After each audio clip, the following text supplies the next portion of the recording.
Alrighty, YouTube. Welcome back to. Try that again. There's a blooper right there.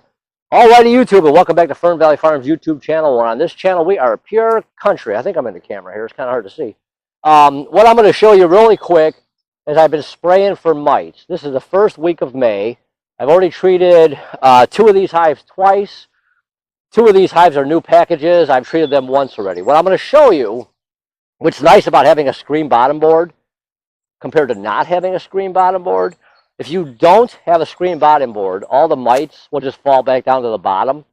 And if they don't die, then the bees can pick them back up. With the screen bottom board, they fall through the screen down to the bottom, then they eventually die. And they call it a sticky board. I'm not sure why. I just call it a whiteboard. But they call it a sticky board because what it is the board that slides out underneath, which I'll show you in a second. You can keep track of your mites, and it is white. So what I did, I'll show you on this hive here. This hive has been treated twice already, this #1 hive. The first time I did it, I found mites. So we're going to look again really quick. We're going to check all 4 of them and see if there's any mites on them. Like I said, 2 of these hives are a little bit older, and there were mites. I'm going to treat them probably 3 times before I put the supers on, because you don't want to treat. I treat with oxalic acid. I use the fogger with the fogger, and I vaporize with the oxalic acid and Everclear. I did a video on that. I'm sure, hopefully you've seen it already. So I fogged them. So I've already fogged 2 of these twice. The other ones were new packages. I did it in 4 days because some of these new packages could have mites on them, and you want to get your mites before they start capping brood, because once the brood is capped, you're not going to get your mites, and they will be on the larva walking around. There's videos, you can find them on YouTube. It's really kind of creepy looking. You'll see inside however they make it. They've got like a camera inside the capped brood, and you can see the mite crawling around the larva. It's really kind of gross. So you want to kill them before they cap it. If you don't get them all and they are capped, that's fine. That's why you do it 3 weeks. You do it 3 times in a row. Each time you do it, you'll get the mites that are in the comb on the bees, and then by the 3rd week, hopefully it's 21 days, and anything that's open will get the mites then. So that's why you do it 3 weeks in a row. So we're going to check this #1 here really quick, and I will show you kind of what it looks like. So I built these myself. It's kind of nice. You're probably not going to be able to see this in the video. I'm going to try here. So this hive had a bunch of mites on it the first time I treated it. Let's see here. This is oh no, I'm sorry. This is this hive is what, 4 days old, 5 days old. So this is my Carniola hive. And there's some mites right. Let's see if you can see this on the camera. I don't know if the camera's going to get it or not. Like right here, there's 2 mites right there. Let's see here. We're looking at it. There's 2 right there. Where'd they go? 1, 2. Yeah, there's 1 right there. I don't know if the camera's going to zoom in enough. You can see it right where my finger is. The other 2 are right there. I need to learn how to put one of the little pointer things on when you make a video in my editing. Put the little pointer on. So there's not a whole lot on here. So what I'm going to do is I'm going to totally clean this off. I just fogged these yesterday. It's Monday now. I did this on Sunday. I'm going to wipe. I'm only counting 1. There's 2, 3. I'm not counting too many, which is good actually. That's not bad. So I'm going to wipe this off. That's what's nice about this stuff. This is actually that white plastic that you see for like for sale signs, politician signs. I'm going to redo these probably in the fall. I've actually got some plastic, the covers that go over lights, that cover lights. It's a really thin plastic, and you can wash that off really nice. I'm going to change that to these. So I'm going to cover this back up. I'm going to put this back in. Let's go on to the next one. Now this hive here was treated. This is its 2nd treatment. This is my Buckfast hive. So let's see what's on here. Oh, there's some right there. See? There's 1, 2, 3. Up, 2 just fell off. 1, 2, 3, 4, 5, 6, 7, 8. There's a bunch of 9, 10. More than you want. And see, this is why you want to treat 11, 12, 13. That's too many. The percentage is 2%. I want to say.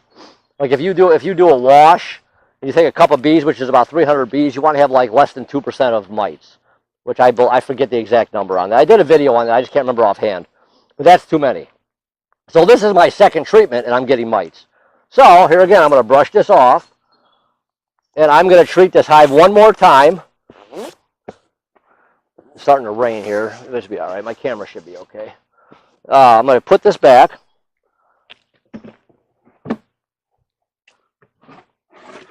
This is my other new Carniola hive. And I don't see, I'm getting wet here, people. I don't see any mites on, I'm going to turn this way. I don't see any mites on here, which is good. We don't want mites. So this is my other Carniola hive. There's probably, no, I don't even see one.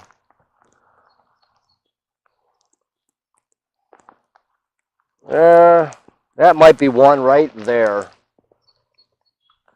That might be one right there. Well, that's good. So I don't see any mites. And here again, this hive was just treated yesterday also. Why, is this rain ever going to quit? That's why obviously we're not opening hives. But this is fine doing this. This is my Italian hive, which was treated about a week and a half ago. I try to do it 7 days apart, but the weather's not allowing me to. This is my Italian hive. And I see one right there. So one is a good number, actually. One. There's two. I need to write this stuff down. I keep notes of everything. What you should do is keep yourself a notebook and keep track of stuff. It really comes in handy. 2, 3 maybe. So that's good. But I still am going to treat this hive one more time. I'm going to come back later with a dry towel and wipe this off. You can see some of the pollen on here. So, yeah, get yourself a notepad. It makes things so much easier. Then you can go through and you could, you can look back on last year's records. You can see what was what. So anyways, that's my story. Am I still in this thing here? So that's good. So it seems like the Carniolas don't have any mites. The Buckfast still have some, and the Italian had a little bit. So I'm going to write all that down, actually. Keeping a notepad really comes in handy. It's so easy to forget. But once you start getting a bunch of hives, try to remember all this stuff. Yeah. So the Carniolas with no mites came from Northern California. The Buckfast with mites, the Buckfast came from Georgia, and the Italians came from Northern California, right? I got that right? What came first? Anyways, I know the Carniolas came from Northern California, and no, my Italians came from Georgia, my Buckfast came from California. So that's how that went. So that kind of tells you, that's why it's nice to keep track of stuff, keeps records. So down south, it's been warmer, they can treat quicker than they can. Well, California's warm too, Northern California. I think they come out of the almond orchards. But anyways, my whole point here is treat your hives, treat them early. This will kill your hives so fast. I learned the hard way last year. I thought I got them, which I didn't. So this year, I am doing it way sooner. I am not waiting until the fall. All them little things get in there and start building up and get on all those, and all that, and all your bees, and get in the brood, and kill them early while you can. The temperature, I'm just going to use an even number like 50 degrees. The temperature should be at least 50 or higher, and stay 50 when you treat. You don't want to do it when it's too cold, because you don't want the bees getting it all over, and then coming out as cold. And so do it when it's at least 50 or warmer. I waited, actually. It was like yesterday. It was like 70 and sunny. I just wait till a nice sunny day, and I do it. I don't do it if it's right at 50. So like that's why in some of these hives, I couldn't give them the other two, I couldn't give them their second dose. It was like 10 days later because the weather wasn't cooperating. But yesterday it did. So hopefully another week from yesterday, hopefully next weekend it's supposed to be nice. I'm going to hit them again. I'll check for mites again. This is great. This is a really good idea. I hope you guys consider trying this. Build yourself screen bottom boards. They work great. Because like I said, the mites fall through them. The bees can't get back on the mites. The mites can't get back on the bees. They fall right through, hit that board, and they die. And you can keep track of your mites. So you can do a mite count. Like I said, that one only had, 2? That was great. But I'm still going to do it one more time, and then that's it. And the supers will go on. Supers will probably go on about the 3rd week of May, and then just let them go. As they build these bottom boxes, I should be mite free. but I'm going to get more. I cannot find an exact answer anywhere. I keep beating up the internet trying to find where exactly do they come from. I can't find it. How they just say they come in on bees. I can't find where the Varroa actually, do they hatch in the ground, they hatch in trees. I cannot find that anywhere. Sooner or later I will. And if when I do, I'll make a video on it. But treat your Varroa, treat your hives, do them early. This way they got good, healthy going through the summer, make you a lot of honey, build your colonies up good, because we're starting to think about winter bees already here. You got to get your hives nice and strong. You know, I don't want to think about winter because it's been so lousy and cold up here. So, anyways, like I say, that's my story. Consider screen bottom boards. It's great. If you don't have it, then you got to pick your hive up and you got to take the hive off the top of the box and look at them that way. This is great. You just pull that, you just come down here, slide it out, look at it, put it right back in. It's a beautiful thing. You could buy them. I built these. So anyways, that's my story. Hopefully you liked the video. Hopefully you learned something. There's a little, give me a thumbs up. Hit that little thing right there. There's a little give me a thumbs up. That's always appreciated. And if you push on this button right here, subscribe to the channel, help support the channel. And if you do subscribe to the channel, hit that little bell right there, and that will give you notifications every time I do make a video. So YouTube, until next time, I'll talk to you guys later. Bye.